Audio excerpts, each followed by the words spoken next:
ආයුබෝවන්. යථාර්ථවාදීව ලෝකයේ දෙස බලන්නට සත්‍ය සිදුවීම් සම්පින්ඩනයක පුවත් දිගහැරුම ශ්‍රද්ධ රූපවාහිනී 6:30 ප්‍රධාන ප්‍රවෘත්ති විකාශය සමගින් මම ලකිඳුණු අංග ප්‍රථමයෙන් සිරස්තල.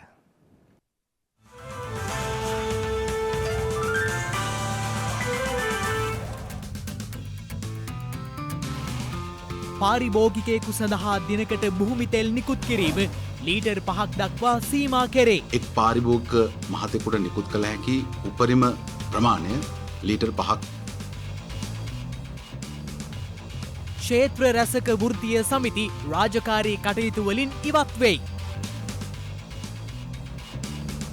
ජාතික රණවිරු සැමරුම් මාසය ප්‍රකාශයට පත් කෙරේ.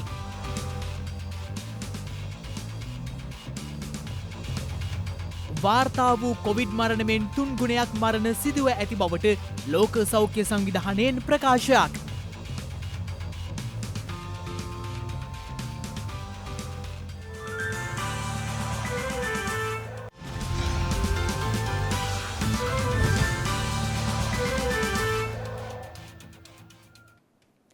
පාරිභෝගිකයෙකු සඳහා දිනකට නිකුත් කරන භූමි තෙල් ප්‍රමාණය ලීටර 5ක් දක්වා සීමා කර තිබෙනවා. අද පැවති මාධ්‍ය හමුවකට එක්වෙමින් ලංකා ඛනිජ තෙල් නීතිගත සංස්ථාවේ අලෙවි කළමනාකාර චමින්ද සමරකෝන් මහතා සඳහන් කළේ නිසි බලධාරියෙකුගේ අවසරයකින් තොරව බූලි සහ කෑන් සඳහා ඩීසල් නිකුත් කිරීමක්ද අද සිට සිදු නොවන බවයි.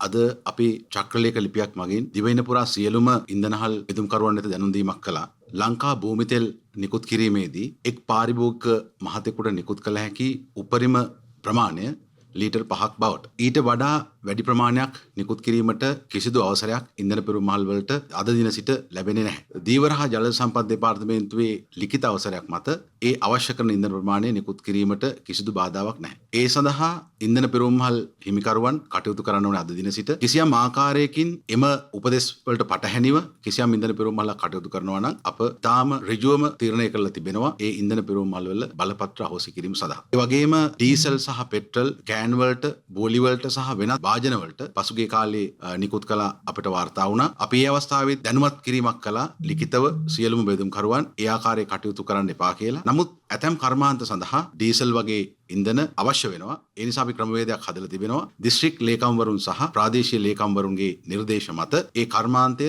කෘෂි කර්මාන්ත කටයුතු සේවා සපයන ආයතන සඳහා ඩීසල් නිකුත් කිරීමට එවැනි අවස්ථාවල දිස්ත්‍රික් ලේකම්වරයාගේ හෝ ප්‍රාදේශීය ලේකම්වරයාගේ අවසරයක් සහිත ලිපියක් නිකුත් කරන පාරිභෝගික මහතෙකුට ඒ ආකාරයෙන් සීමිත ප්‍රමාණයක් ඉන්ධන බෝලි වලට හෝ බැරල් වලට මිලදී ගැනීමේ හැකියාව තිබෙනවා. නමුත් ඊට පටහැනිව එම අවසර නොමැතිව කිසියම් ඉන්ධන පෙරමුම් මහලක් බෝලි ඒ වගේම බැරල් වෙනත් භාජන වලට ඩීසල් හෝ වෙනත් ඉන්ධන වර්ගයක් නිකුත් කරනවා නම් ඒම ඉන්ධන පෙරමුම් මහල් සම්බන්ධයෙන් අපි තීරණය කළ තිබෙනවා. ඒ බෙදුම්කාර ධූර සම්බන්ධයෙන් දැඩිව ක්‍රියා කරන්න. ඒ අනුව එම ඉන්ධන හල් වල බලපත් අහෝසි කිරීමට දැනටමත් අපි තීරණය කළ තිබෙනවා. ඩීසල් ලබා ගන්න ප්‍රමාණයක් තියනවද? සාමාන්‍යයෙන් ඒ කර්මාන්තයේ අවශ්‍යතාවය අනුව ඒ අවශ්‍යතාවය ප්‍රාදේශීය ලේකම්තුමා තීරණය කළ තිබෙනවා. එම අනුමැතියට ඉඩ දීලා තිබෙනවා. පෙට්‍රල් වලට මේක බලපාලා තියෙනවද? ලංකා පෙට්‍රල් ඉන්ධන වර්ගය කෑන් වලට හෝ බෝලි වලට කිසිසේත්ම නිකුත් කිරීමේ අවසරයක් අද දින සිට නැහැ. එල්ලල වතුර තියෙනවා. ඇත්තටම මොකද්ද මේ සිද්ධිය? මේ වන විට ඒ සිද්ධිය සම්බන්ධ ටැංකි රථය අපි පොළොන්නාව නිමාව වෙත ගෙනල්ලා ගාල් කරලා තිනවා. මේ ටැංකි රථය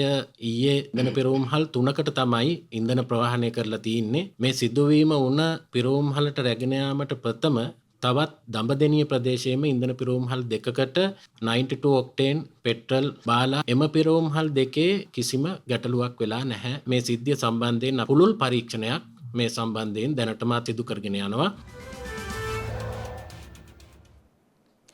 සමස්ත දිවයිනම ආවරණය වන පරිදි අද දිනේදී ශේෂ්ත්‍ර රැසක ක්‍රියාත්මක වර්ජනය හේතුවෙන් පොදු ප්‍රවාහනය ඇතුළු දෛනික කටයුතු බිඳ වැටී තිබෙනවා. වෘත්තීය සමිති 1000කට අධික සංඛ්‍යාවක සහභාගීත්වයෙනුයි මෙම වර්ජන ක්‍රියාත්මක වන්නේ. අද දිනේදී ක්ෂේත්‍ර රැසක වෘත්තීය සමිති රාජකාරී කටයුතු වලින් ඉවත්වීමට තීරණය කර තිබුණා. ඒ අනුව මෙම වර්ජනය ක්‍රියාත්මක වන්නේ රාජ්‍ය අර්ධ රාජ්‍ය පෞද්ගලික අංශයේ වෘත්තීය සමිති 1000කට අධික සංඛ්‍යාවක සහභාගීත්වයෙනුයි. මේ හේතුවෙන් අධ්‍යාපන ප්‍රවාහන වතු රාජ්‍ය අංශය මෙන්ම සෞඛ්‍ය ඇතුළු ක්ෂේත්‍ර රැසක කටයුතු වලට බලපෑම් එල්ල වී තිබෙනවා.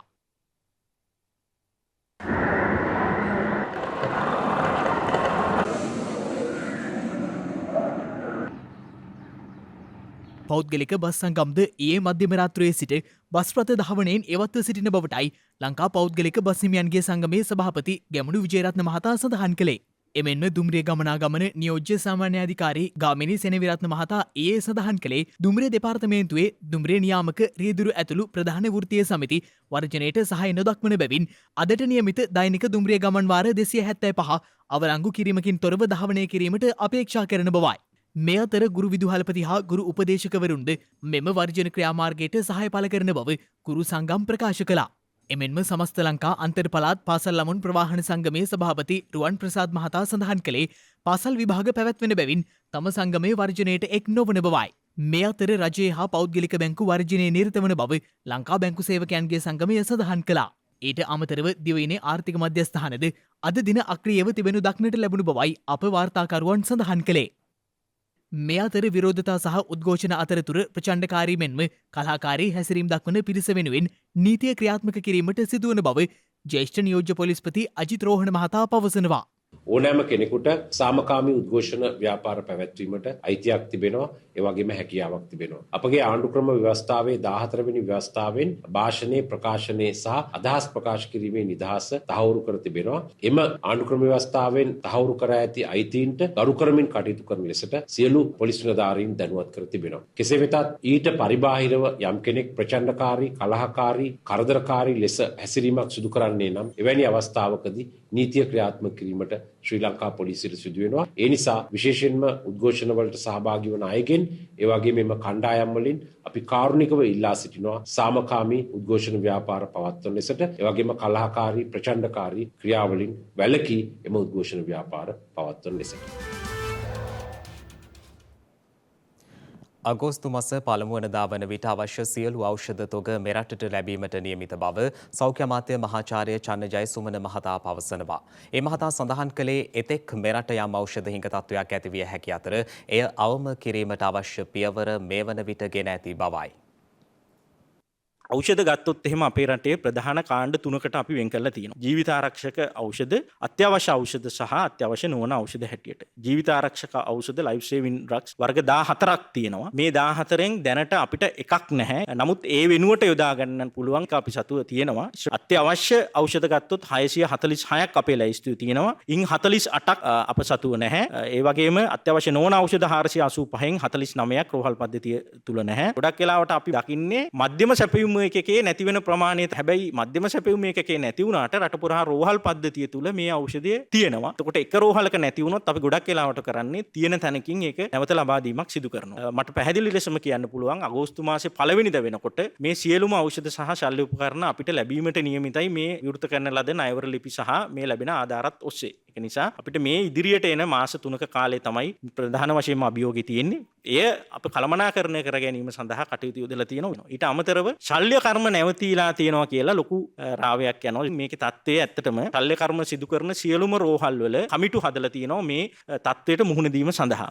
එතකොට මේ කමිටුව මගින් තමයි තීරණය කරන්නේ තමන්ගේ රෝහලේ පවතින ඖෂධ සහ ශල්‍ය උපකරණ මත පදනම් වෙලා මොන ශල්‍ය කර්ම වලටද ප්‍රමුඛතාව ලබා දෙන්නේ කියලා. අගෝස්තු වෙනකොට මේ ඖෂධ සහ ශල්‍ය උපකරණ ලැබෙන නිසා මේ වෙනකොට ණයවර ලිපි විවෘත කරපු නිසා සාමාන්‍යයෙන් අපිට අවුරුද්දකට ප්‍රමාණවත් ප්‍රමාණයක් තොගයක් තමයි ලැබෙන්නේ. ඖෂධයක් නැතිනම් එහෙම ප්‍රශ්නයකට මුහුණ දෙනවා නම් ඍජුව වෛද්‍ය සැපයුම් ඒකකයේ දැනුවත් කිරීම සඳහා විශේෂ දුරකථන අංකයක් හඳුන්වලා දෙන්න 1999 අංකය ඔස්සේ ඔබට පුළුවන් දැන් ඖෂධ පිළිබඳව තොරතුරු ලබා දෙන්න. එතකොට ඔබ ඒකට කතා කරලා 1999ට අංක 2 තෝරා ගැනීම මගින් ඍජුවම වෛද්‍ය සැපයුම් ඒකකයට කතා කරන්න පුළුවන්. එතකොට රෝහල් පද්ධතිය සිටින කෙනෙක්ට එහෙම නැත්නම් තමන්ගේ ඥාතියෙක් රෝහලක ඉන්නෝ නම් මේ නම්බරයට කතා කරලා ඖෂධයක් නැහැ කිව්වොත් ඒකට දැනුම් දුන්නම අපි ක්‍රියාමාර්ගයක් ගන්නවා මොන රෝහලේද කියලා හොයලා බලලා ඒ රෝහලේ ඒ නිශ්චිත ඖෂධය නැත්නම් ඒ ආසන්නයේ වෙනත් රෝහලක තියෙනවා නම් ඒ ලබා දීම සඳහා කටයුතු කරනවා. ඊට අමතරව පෞද්ගලික වෛද්‍ය අංශයට ගිහිල්ලා වෛද්‍යවරයෙක් අපිට තුණ්ඩුවක් ලබා දුන්නම බෙහෙත හොයාගැනීමේ ප්‍රශ්නයක් තියෙනවා නම් එයත් දැනුම් දෙන්න පුළුවන්. අපිට එහෙම දැනුම් දීමක් ලැබුණම වෛද්‍ය සැපයුම් ඒකකයට අපි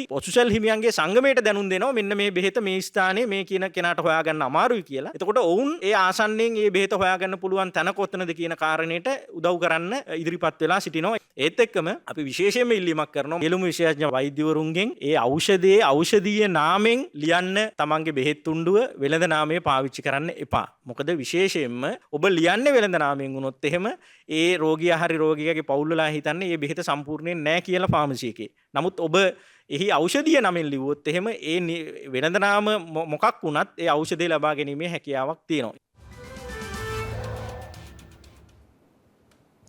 වර්තමානයේ සමස්ත රටම මුහුණ පාමින් නැති ආර්ථික ගැටලුවට ප්‍රධාන හේතුව ස්වභාවික ව්‍යසනයන් නිසා සිදුවක් නොව ප්‍රතිපත්තිමය වැරදි මත සිදුවක් බව අද පාර්ලිමේන්තු අමතමින් පාර්ලිමේන්තු මන්ත්‍රී මහාචාර්ය චරිත හේරත් මහතා ප්‍රකාශ කළා. අපි සුනාමි අවස්ථාව එහෙම නැත්නම් වෙනත් ගංවතුර අවස්ථාවක් ගත්තොත් ඒවා ස්වභාවික හේතු නිසා ඇතිවෙච්ච උවදුරු. හැබැයි මේ ප්‍රශ්නය ප්‍රතිපත්ති හේතුවක් නිසා ඇතිවෙච්ච ප්‍රශ්නයක්. ඒකේ අයිතිකාරයා කවුද? කවදද පටන් ගත්තේ කියන එක හොයන එකට වඩා මේකෙන් එළියට එන්නේ කොහොමද කියලා හොයන එක ඊටාම වැදගත්. තව වැදගත් ප්‍රශ්නයක් අලි සබ්රි මැතිතුමා ප්‍රකාශ කරුවා. එතුමා කිව්වා අර 2008 ඉඳලා 2014 15 වෙනකම්මත් මේ ණය අරගෙනම තමයි ණය ගෙව්වේ. 2015 ඉඳලා 19 වෙනකනුත් ණය අරගෙනමයි ණය ගෙව්වේ. 2019 ඉඳලා අපේ ආණ්ඩුව ණය අරගන්න නැතුව ණය ගෙව්වා කියලා. ඒක ඊටාම වැරදි වැඩක්. එහෙම කෙරුවා නම් අපේ රටේ දේශපාලනයේ මේ වෙනකොට ඊටාමත්ම ජරාජීර්ණ වූ තත්වෙන් එළියට යන්න සමාජෙම පිළිලමින් ඉන්නේ. අද සමාජෙම හොල්ලමින් පුපුරමින් තියෙන්නේ මේ අපේ පාර්ලිමේන්තුව ජනාධිපති ධූරය කියන මේ ආයතන දෙක ඔෆිස් දෙකම අද කඩා වැටෙන ගානට පොළවමින් ඉන්නවා මේ රටේ ජනතාව. ඇයි එහෙම වෙන්නේ? මේ ආයතන දෙකම හිතන විදිය පරණයි. අලුත් ප්‍රශ්නවලට අලුත් සමාජ අභියෝගවලට උත්තර හොයන්න පුළුවන් තරම් දැනුමක් පුළුවන් තරම් ශක්තියක් මේ ආයතන දෙකටම නැහැ කියලා අද අපේ රටේ ජනතාව කියන්නේ. වයස අවුරුදු 60ට වැඩි පුද්ගලයින්ට කොවිඩ් මර්ධන සිව්වන එන්නත් මාත්‍රාව ලබා දීමට සෞඛ්‍ය අමාත්‍යාංශය තීරණය කර තිබෙනවා. ඒ අනුව ලබන සඳුදා සිට එම කටයුතු ක්‍රියාත්මක වන බවයි සෞඛ්‍ය අමාත්‍ය මහාචාර්ය චන්නජය සුමන මහතා සඳහන් කළේ.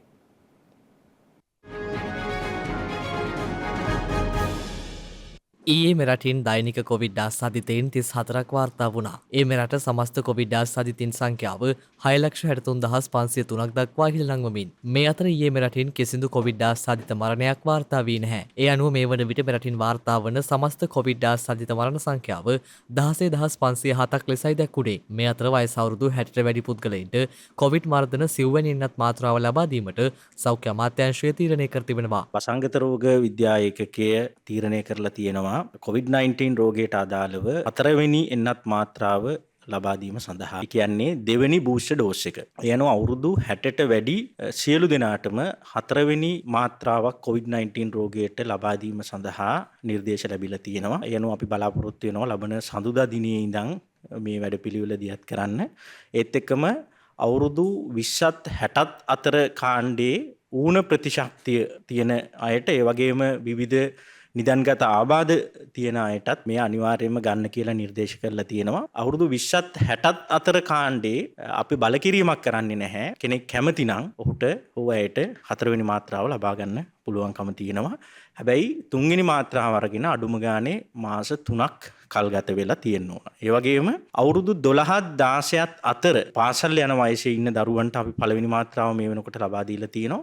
ඔවුන්ටත් දෙවෙනි මාත්‍රාව ලබා දීම සඳහා නිර්දේශ ලැබිලා තියෙන විශේෂඥ කමිටුව මගින් විශේෂයෙන්ම මෙහිදී විශේෂඥ කමිටුව දක්වලා තියෙනවා ඊටාම කලාතුරකින් මේ ෆයිසර් වර්ගයේ එන්නත ලබාගත් තරුණ දෙවියට හෘදයේ යම් ආසාදන තත්වයක් දක්නට ලැබිලා තියෙනවා ඊටාම දුර්ලභ වශයෙන්. ඒක නිසා ඒ අවදානම යම් විදිහකට අවධානයට යොමු කරලා තියෙන නිසා අවුරුදු 12 16 කාණ්ඩේ පාසල් සිසුන් එන්නත දෙවෙනි මාත්‍රාව ලබාගෙන සති 2ක කාලයක් තදබල ශාරීරික වෙහෙසවීම නොකළ යුතුයි කියන නිර්දේශයට යටත්ව තමයි මේ එන්නත ලබා ගන්න අපිට නිර්දේශ කරලා තියෙන්නේ. මේ අතර මේ වන විට වෛරසය ආසාදිතව රෝහල්වල ප්‍රතිකාර ලබන සමස්ත පුද්ගලයන් සංඛ්‍යාව 860ක් වන අතර වෛරසය ආසාදිතව සිට සුවය ලැබූ සමස්ත පුද්ගලයන් සංඛ්‍යාව දැක්වෙන්නේ 6,46,136ක් ලෙසයි. ලෝක තැලසීමියා දිනය ලබන 8 වන දිනට යෙදී තිබෙනවා. දැනුවත් වන්න දැනුම බෙදාගන්න පිහිටවන්න යන්න තේමා කරගනිමින් එම දිනය පුරා වැඩසටහන් ක්‍රියාත්මක වන බවයි සෞඛ්‍ය ප්‍රවර්ධන කාර්යාංශය ප්‍රකාශ කළේ. ඒ අනුව අද ඒ පිළිබඳ දැනුවත් කිරීමේ මාධ්‍ය හමුවක් පැවැත්වුණා. ගොඩ දෙනෙක් අහලා තිබුණාට තැලසීමියාව කියන රෝගයේ නම මේ තැලසීමියාව කියන්නේ මොකක්ද කියන ගැන හරි වැටහීමක් අපිට දැනෙන හැටියට බොහෝ දිනෙකට නැහැ. තැලසීමියාවේ ප්‍රධාන ප්‍රභේද දෙකක් තියෙනවා. එකක් තමයි මහා තැලසීමියාව. එහෙම නැත්නම් තැලසීමියා රෝගය. දෙවෙනි ප්‍රභේදය තමයි මීට කලින් සඳහන් වුණා වගේ තැලසීමියා වාහක තත්ත්වය. මේ දෙක සම්පූර්ණයෙන්ම වෙනස් ආකාරයේ තත්වයන් දෙකක්. මෙතනදී රෝග තත්වයක් හැටියට අපි සලකන්නේ තැලසීමියා රෝගය එමත් මහා මේ තැලසීමියාව කියන රෝගය ජාන වලින් බෝවෙන රෝගයක්. අපේ ඇඟේ ඔක්සිජන් ගෙන යාමේ සංඝටකය තමයි හීමොග්ලොබින් කියන අණුව. රුධිරයේ තියෙන හීමොග්ලොබින්. තැලසීමියා රෝගය හැදෙන්නේ මේ හීමොග්ලොබින් සෑදීමට අවශ්‍ය ප්‍රෝටීනයක ජානයක විකෘතිතාවයකින්. අපි දන්නවා ඕනෑම ජානයක කොපීස් එහෙම නැත්නම් ජාන දෙකක් තියෙනවා එක වගේ අපේ ඇඟේ. මවගෙන් සහ පියාගෙන් ලැබෙන ජාන දෙකේම විකෘතිතාවයක් ඇති වුණොත් දරුවෙකුට තැලසීමියා රෝගී තත්ත්වය ඇති වෙන්න පුළුවන්. බබා උපදිනකොටම ඒ රෝගී තත්ත්වයේ ඒ ජාන විකෘතිතාවය ඇඟේ තියෙනවා. නමුත් ඒකේ ලක්ෂණ පෙන්눔 කරන්න පටන් ගන්නේ දරුවාගේ වයස මාස 6ක් පමණ වෙන විට. වාසනාවකට මේකට අවශ්‍ය ප්‍රතිකාර යම් ප්‍රමාණයකට මේ ලෝකයේ විද්‍යාත්මකව බිහි වෙලා තියෙනවා. ඒ වගේම ශ්‍රී ලංකාව තුළ දැනට අපිට ප්‍රතිකාර කිරීමේ හැකියාවක් තියෙනවා. ප්‍රධාන ප්‍රතිකාරය තමයි මේ දරුවන්ට මාසකට වරක් රුධිර පාරවිලනයක් කිරීමේ අත්‍යවශ්‍ය දෙයක්. මේගොල්ලන්ට හීමොග්ලොබින් අපි ලබා දෙන්න ඕනේ රුධිරය ලබා දීම මගින් පිටින්. ඊළඟ ප්‍රතිකාරය තමයි මේ රුධිරය දීම තුලින් මේ දරුවන්ගේ ඇඟේ යකඩ ප්‍රමාණයේ වැඩිවීමක් අපිට පෙන්눔 කරනවා. මේ යකඩ වැඩිවීම ඉතාමත්ම භයානක වෙන්න පුළුවන්. මේ යකඩ අඩු කිරීම සඳහා ප්‍රතිකාර ක්‍රම අපිට තියෙනවා. විශේෂයෙන්ම ඖෂධ වර්ග එකක් අපි මේ සඳහා භාවිතා කරනවා. මේ ඖෂධ සාමාන්‍යයෙන් මිලාදික ඖෂධ. වාසනාවකට වගේ මේතා රජයේ රෝහල් වලින් නොමිලේ මේ ඖෂධ ලබා දුන්නා. ඉතින් මේ අවස්ථාවේ එකක් මම මතක් කරන්න ඕනේ. ඇත්තටම ලෝක අමාත්‍යාංශයේ සමග ඖෂධ නියාමන අධිකාරීන් වලින් මේ ඖෂධ නොනකඩවා ලබා දීම ඉතාමත්ම අත්‍යවශ්‍යයි මේ දරුවන් වෙනුවෙන්. මොකද මේවා අපි කියනවා ජීවිතාරක්ෂක ඖෂධ. life saving medicine. මේ ඖෂධය නැති වුණොත් මේ දරුවගේ ජීවිතය වැඩි කල තියෙන්නේ නැහැ. දැන් තවත් දේශීය පුවත් කිහිපයක් කෙටියෙන්.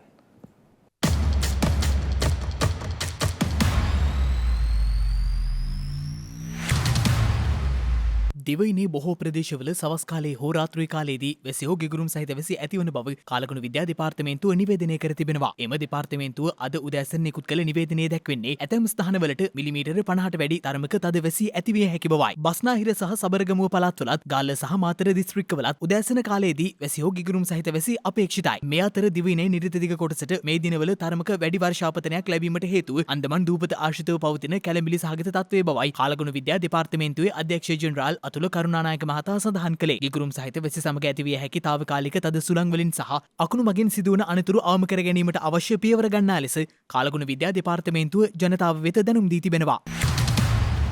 අද හෙට සහ අනිද්දා දිනවල දෛනිකව පැය 3යි මිනිත්තු 20ක විදුලි කප්පාදුවක් සිදු කරන බව ලංකා විදුලි බල මණ්ඩලය පවසනවා. ඒ අනුව A සිට W දක්වා කලාපවලට පෙරවරු 9 සිට පස්වරු 5 දක්වා පැය දෙකක්ද පස්වරු 5 සිට රාත්‍රී 9 දක්වා පැයයි මිනිත්තු 20ක කාලයක්ද විදුලිය කප්පාදු කරනු ඇති. කොළඹ වාණිජ කලාපයට විදුලි කප්පාදුව සිදු කෙරෙන්නේ උදෑසන 6 සිට පෙරවරු 9 දක්වා පැය 3ක කාලයක් පමණයි.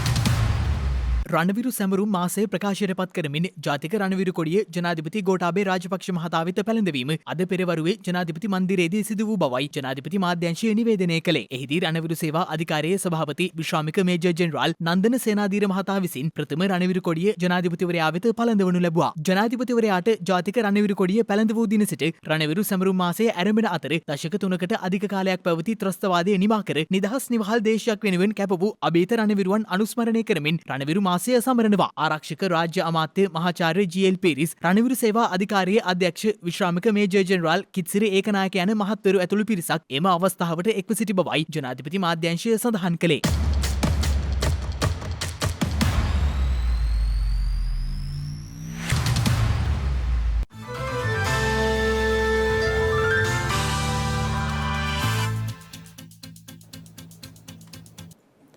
අවධානය විදෙස් පුවත් වෙත. ඉන්දියාවේ කොවිඩ් වසංගතයෙන් මියගිය සංඛ්‍යාව නිල වශයෙන් වාර්තා කළ කොවිඩ් මරණ සංඛ්‍යාව මෙන් දසගුණයක් වන බව ලෝක සෞඛ්‍ය සංවිධානය අනාවරණය කර තිබෙනවා. ගෝලිය කොවිඩ් වසංගතයෙන් ලෝපුරා මිලියන 15කට ආසන්න පිරිසක් මියගොස් ඇති බව ලෝක සෞඛ්‍ය සංවිධානය පවසනවා. එය සාමාන්‍යයෙන් ලොව වසර දෙකකදී සිදුවිය හැකි මරණ සංඛ්‍යාවටද වඩා 13%කට වැඩි ප්‍රමාණයක් වනවා. එමෙන්ම ලෝක සෞඛ්‍ය සංවිධානය පෙන්වා දෙන්නේ ලොව බොහෝ රටවල් කොවිඩ් වෛරසයෙන් මියගිය සංඛ්‍යාව නිසි ලෙස ගණනය කර නොමැති බවටයි. එලෙස නිල වශයෙන් ලෝපුරා වාර්තා වී තිබුණේ කොවිඩ් මරණ මිලියන 5.4ක් පමණයි. ඒ අනුව කොවිඩ් වසංගතයෙන් මියගිය සංඛ්‍යාව නිල වාර්තාවෙන් 3 ගුණයක් පමණ ඉහළ බව ලෝක සෞඛ්‍ය සංවිධානය පෙන්වා දෙනවා. එහිදී ඉන්දියාවේ කොවිඩ් මරණ සංඛ්‍යාව මිලියන 4.7ක් පමණ වන බව අනුමාන කෙරෙනවා. එය ඉන්දියාව නිල වශයෙන් වාර්තා කළ කොවිඩ් මරණ සංඛ්‍යාව මෙන් දසගුණයක් බවයි ලෝක සෞඛ්‍ය සංවිධානය පෙන්වා දෙන්නේ. කෙසේ වෙතත් එම ගණනය කිරීමේ දෝෂ සහිත බව පවසමින් ඉන්දිය රජය එය ප්‍රතික්ෂේප කර ඇති බවද විදෙස් මාධ්‍ය වාර්තා කළා. මේ අතර වසර දෙකකට පසු ප්‍රතිපත්ති පොලි අනුපාතකයන් ඉහළ දැමීමට ඉන්දිය මහ බැංකුව තීරණය කර තිබෙනවා. ඔවුන් එවැනි තීරණයක් ගෙන ඇත්තේ වසර දෙකකට පසුවයි. කොවිඩ් වසංගතය සීග්‍රේන් පැතිරමින් තිබූ සමයේ එම පොලි අනුපාතකය 4% දක්වා පහත දැමීමට ඉන්දිය මහ බැංකුව පියවරගත් අතර මේ වන විට එය 4.4% දක්වා වැඩි කර තිබෙනවා. ඒ අනුව භාණ්ඩ මිල ඉහළ යාම සහ උද්දමන බලපෑම් හේතුවෙන් එවැනි තීරණයක් ගත් බවයි එරට බලධාරීන් අවධාරණය කර ඇත්තේ. ඉන්දිය මාධ්‍ය වාර්තා කළේ මේ වන විට ඉන්දියාවේ උද්දමනය 6.9.5ක් ලෙස සටහන් වන අතර මාස 18කින් වාර්තා වූ වැඩිම උද්දමන අගය එය වනවා. මේ අතර පවතින අධික නියං කාලගුණ තත්ත්වයේ හේතුවෙන් එක්සත් ජනපදයේ කැලිෆෝනියා ප්‍රාන්තයේ වෙත ජලය ලබා දීම සීමා කිරීමට ප්‍රාන්ත රජය තීරණය කර තිබෙනවා. ඒ අනුව එක්සත් ජනපදයේ ජලය බෙදා හැරීමේ ආයතනය පෙන්වා දෙන්නේ කලාපයේ ජල මූලාශ්‍රවල ජල මට්ටම පහළ ගොස් ඇති බවයි. ඒ හේතුවෙන් කැලිෆෝනියාවේ පදිංචිකරුවන් මිලියන 6කට ඔවුන් අනතුරු ඇඟවීමක් නිකුත් කර තිබෙනවා. එමෙන්ම ඔවුන් ප්‍රාන්තයේ ජනතාවගෙන් ඉල්ලා ඇත්තේ ජල පරිභෝජනය අවම කරමින් අරපිරිමැස්මෙන් භාවිත කරන ලෙසයි.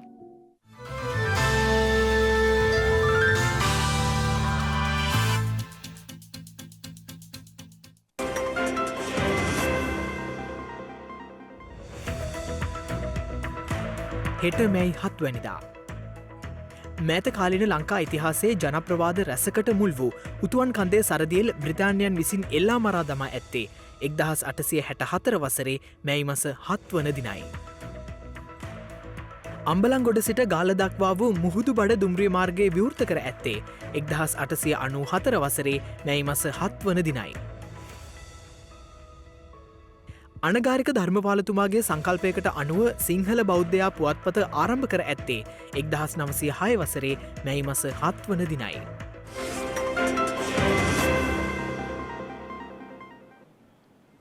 ඒ සමගින් ශ්‍රද්ධා ප්‍රධාන ප්‍රවෘත්ති විකාශය නිමාවට පත්වනවා. හමුවෙමු හෙටත් සවස 6:30ට. තෙරුවන් සරණයි. නමෝ බුද්ධාය. මෙවැනි වැදගත් පුවත් නැරඹීම සඳහා ශ්‍රද්ධා TV News YouTube channel එක subscribe කර සීනුව සලකුණ වන්න.